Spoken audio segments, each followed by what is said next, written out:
A very good morning, children.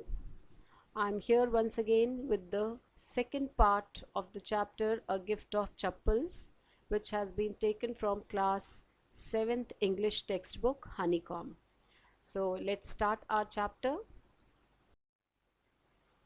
Children, you can see the text is given on the screen in the form of comic. Now I'm giving you 2 minutes to read this text, and thereafter we will do the summary of the text. What we have learnt, what we have read, we will discuss.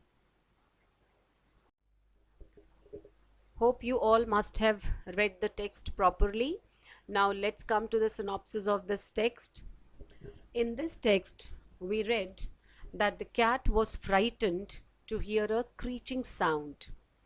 It fled from its place. Mridu went up to the window and saw that Lalli was learning to play the violin. So you, in the previous part, you had seen that cat was being shown by Ravi to Mridu, who had come to their house to meet her cousins. Ravi showed Mridu the cat, the kitten, which they had kept in the backyard. Now Ravi told Mridu what all difficulties he faced in bringing milk for the cat, because the Pati did not like any animal to be kept in the house. So that is why with great difficulty he gets the milk for this kitten. Then the next part starts that the cat heard some screeching sound, and it was very frightened and afraid to hear that sound, and it fled from its place. It ran from its place. Mridu went up to the window to see what was happening, where the sound was coming from, and she saw that Lalli was learning to play violin. And in front of her there was a bony music teacher. He was bald-headed. He was wearing a gold chain around his neck and a diamond ring on his hand. He was trying his best to make Lalli learn. His notes were like the wheels of a train fitting smoothly into the rails and whizzing along, whereas Lalli was derailing again and again. It shows that music teacher was trying his best to make Lalli learn violin, but Lalli again and again she was derailing from the track. Her notes did not fit at all. Just then they heard a beggar calling out for Rukkumani. Rukkumani was busy talking to Pati, so she told Ravi to send the beggar away. And she was very fed up. She was being very irritated because the beggar had been coming to their house for a week, and now she wanted him to go somewhere else. So she told Ravi to send him away and to tell him that he should go and find some other house to beg from. By the time the beggar was already there in the garden, he had already spread a piece of cloth under the neem tree, and Ravi came to him and he told him sternly, very firmly, he told him that he should go away. Now, after the synopsis of the text, we will do some vocabulary section, that is word attack. Now, some words which were difficult in the text are written on the screen, and their meanings are also given so that you can improve your vocabulary. The first one is glided. It means moving along smoothly. The second is stumbled, which means followed haltingly. Next is snooze. It means short sleep. Next, blisters. It means boils on the skin. Next is unappreciative. It means disapproving, which you do not like, which you do not approve of. Startled, taken aback, very surprised. Scurried means ran. Screech, it means it is an unpleasant sound. Derailing, it means leaving the right track. Bony means thin, and jutting out means spread out. Now let's start the comprehension questions. The next activity is short answer type question, that is comprehension question. The entire text is your comprehension, and I have framed certain questions based on that. You all have to read these questions carefully and find out their answers from the text. First is, what frightened Mahendran? These are very short answer type questions. What did Mridu see through the window? Next is describe the music master. You have to give the physical description of the music master.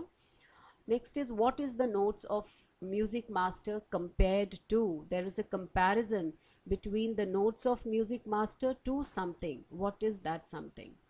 Write an example of simile from the text you have read. Simile means it is a poetic device which is used to compare two things or more than two things. And there is one particular feature in simile we all have already done, that two words may be as or like. Any of these two words are used for comparison. So if any of these two words are used for comparing something with the other, that is called simile. It is a literary device that we use to beautify our language. So in this text only you can see there is a very beautiful comparison given, and that comparison you can see if it has the word as or like for comparison, then it is simile. So you have to write that example. Next question is who came to the gate of Rukumani's house? And next is why did he come there? And the last question is what did Rukumani tell Ravi to do? The next activity that we are going to do is complete the following sentences. The first sentence is Ravi compares Lali's playing the violin to dash. Next is trying to hide beneath the tray of chilies, Mahendran dash. The teacher played a few notes on his violin and Lali dash. The beggar said that the kind ladies of the household dash. And last is after the lesson was over, the music master asked Lali if dash. So these are 5 sentences. You will get their answer in the text. So read the text once again and then fill these blanks up with the correct answers. I'm giving you just 1 minute to do it, and thereafter we will discuss the answer. Now children, you can see these answers and check if your answers are correct. The first one is Lali's playing violin is being compared to a railway train which is derailing. Now next answer is tipped. What did Mahendran do? It tipped a few chilies over himself. Next is Lali stumbled behind him poorly. Music master was playing very well, whereas Lali stumbled behind him poorly. Next is what had the ladies of the house done to the beggar? They had helped him with food for a whole week. And the last one is she had seen his chappals. When the lesson was over, the music master asked Lalli if she had seen his chappals. So these are the answers. These are the answers of the blanks which you were supposed to fill with the correct sentences. And I hope you all must have got all correct answers.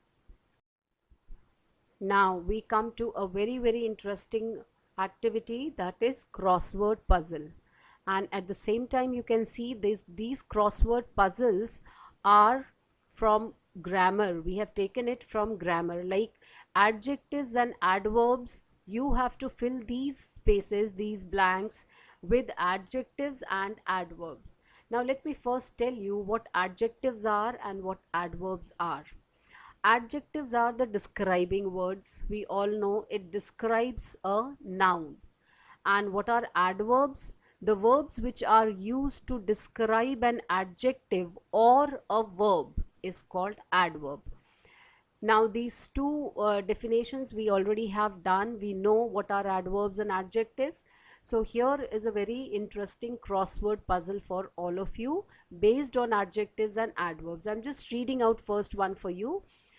Across. The first one, across. What is the sentence? My brother excitedly told me the good news. He was very dash. Now this excitedly is adverb. Now you have to fill these blank with adjective. So what would be the adjective of excitedly? It would be excited. So the first is already given as adverb, and blank you have to fill the blank with adjective. So you can see here excited word is written here. The second, Sarah was very excited. She ran to the school. Again, it is vice versa. Sarah was very excited, so adjective is given. She excitedly ran to the school. So this is an adverb. So this is how you have to do all this across and down. And it's very easy. You will find it very, very interesting. I'm giving you 2 minutes. I think you require more. You'll be given 5 minutes to complete this crossword.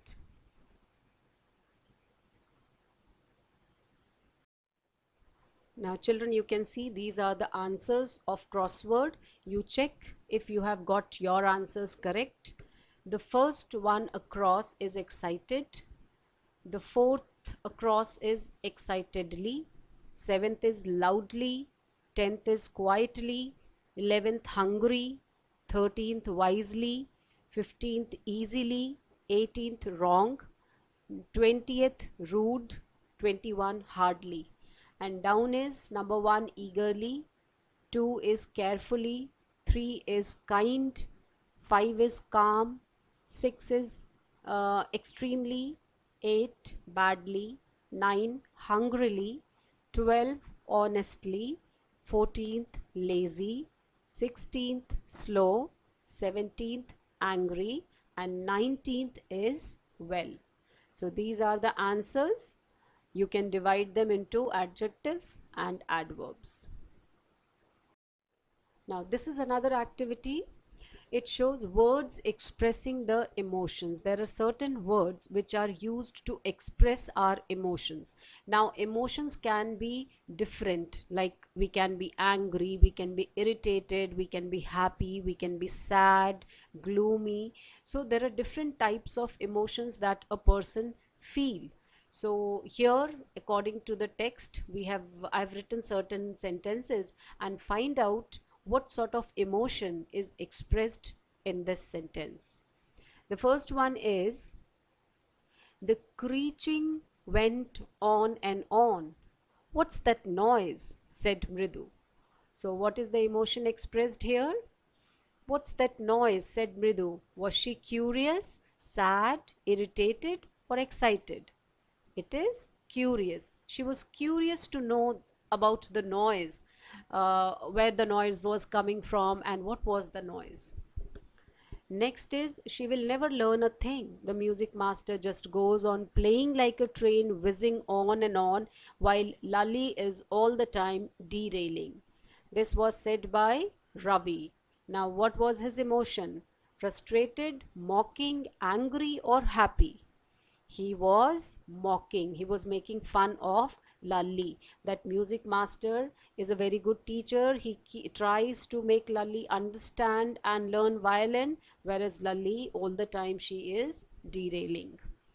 The next sentence is, Ravi, send that beggar away, cried his mother from the back veranda where she was chatting with Tapi. Now what does this show? Fed up, impressed, sarcastic, or shocked? When Rukumani told Ravi to send that beggar away, when she was busy talking to Tapi, what was her emotions expressed? That was, she was very fed up. She was fed up of the beggar who came every day to the house, and he had been coming there for a week. So now she was very, very fed up of the beggar, and she told Ravi to send him away. Again, we have a very interesting activity, that is prefixes and suffixes. Children, we all know what is a prefix and suffix. Prefix is a word, a group of certain letters which are put before a particular word, and when the prefixes are added to the word, it may change their meaning. They may become opposite of their root word.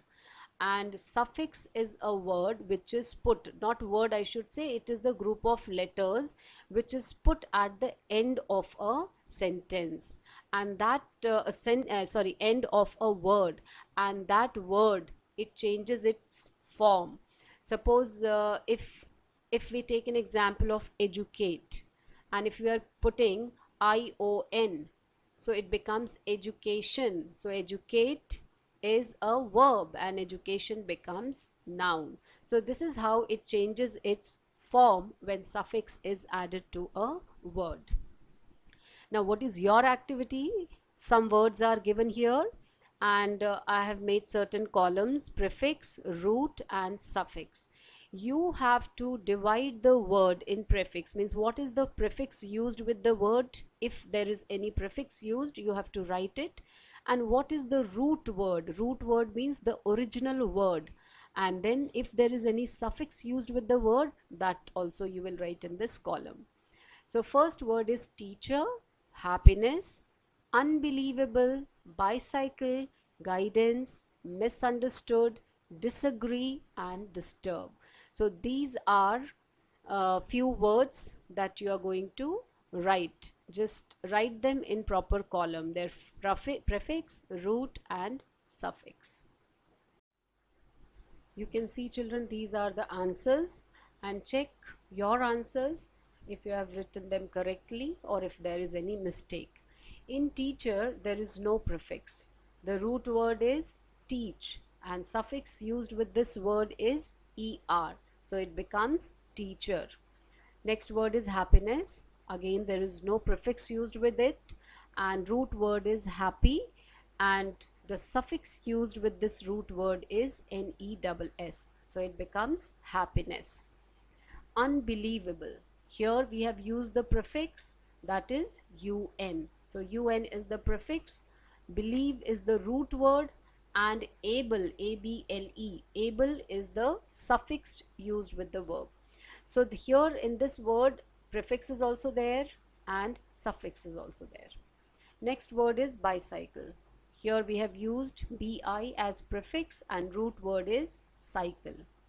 Next word is guidance. Guide is the root word and ANCE is the suffix, and there is no prefix in this word. Misunderstood. Understood is the root word and miss is the prefix. MIS is prefix and there is no suffix. Now the next word is disagree. Agree is the root word, dis is the prefix used with it, and there is no suffix. So you all must have seen that when we add prefix to the words, most of the time it changes its meaning. Not always, but most of the time. The next activity is spell bee. Now see, you have been given certain sentences where there are some blanks and two words are given in the bracket. You have to fill the blanks with the correct spelling of the word. The spellings are very similar, but one is wrong and one is right. So you have to choose the right spelling and then fill the blanks with the right spelling. The first one is, my friend has a dash sense of humor. She laughs when people slip and fall. We all know that the word used here is weird. My friend has a weird sense of humor. Now, what is the correct spelling of weird? You have to do all this on your own. I'm just giving you 1 minute. Find out the correct spelling and thereafter I'll give you the answer. Now children, check your answers. The correct spelling of weird is WEIRD. Second correct spelling is protein is PROTEIN. The next is seized and the correct spelling is SEIZED. The next one is veins. The spelling is VEINS. And the last word is receipt. So the correct spelling is RECEIPT. P is silent here, so that is pronounced as receipt. Now here we have another interesting activity, that is character traits. Again, you can see on the screen some columns are made and the character is written. After that, trait is written and the next column is evidence from the story. So what you are supposed to do, you have to read out the character trait of the particular character and which are the evidences, which incidents from the story shows that the person had that character trait. Like Ravi, we have taken the character as Ravi and we can say that he was very imaginative. Now, what evidence do you get from the story which says that Ravi was very imaginative? If you remember, he was having a stick in his hand and he was bragging about his knowledge of history, and he told Mridu that the cat, the kitten, MP Punnai, was not an ordinary cat. It was the descendant of Mahabalipuram Rishi cat. So he was only cooking up a story to impress Mridu. So this shows that he was very imaginative. There and then, in no time, he cooked up a story to impress the other person. So this is the evidence from the story. So this is how you're going to write the character evidence from the story which tells about the particular character trait of Ravi. First is about Ravi, second character is music master. And when I've written trait is melodious, he was a melodious person. You have to write evidence from the story. How can you say that he was melodious? Next is he was wealthy, then patient. So you have to write what all evidence do you get from the story which says that he was a wealthy person, he was a rich man. So this is an interesting activity. This is how you come to know how to write a character sketch of the person. And these are the character traits. Now it's story time. This is your writing task. Some cues are given here, some hints are given, and read the hints properly and then frame a story in 150 to 200 words.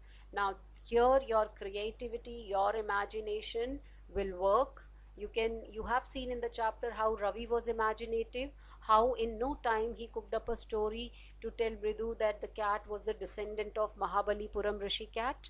Fine. So this is how you are going to write a story. The hints are already given to you. Read them all together and then frame a story in 150 to 200 words. Now let's do a quick recapitulation with the help of a mind map. The name of chapter is A Gift of Chappals. We did summary, then we did spell bee, then if clause, crossword we did with adjectives and adverbs, values learnt, what all values we learned from the chapter you will write, comprehension questions we did, vocabulary part we did, and story writing also we did. And we did some emotion prefixes and suffixes as well, and the words which express emotions. So these are various things that we did in this chapter.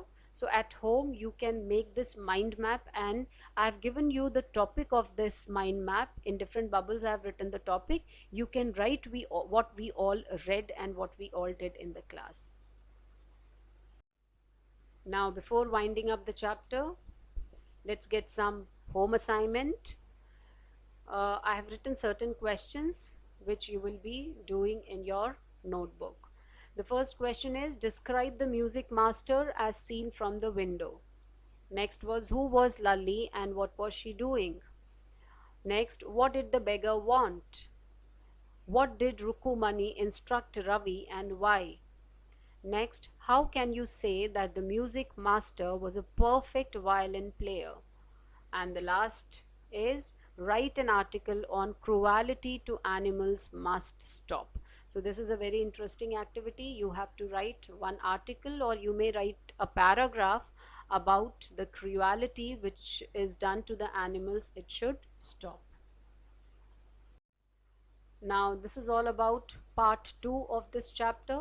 Soon I am going to bring part 3, that is the final part of the chapter. And thank you very much all of you for being the patient listener, and I hope my lesson will prove fruitful and useful to you in understanding the concept. Thank you very much.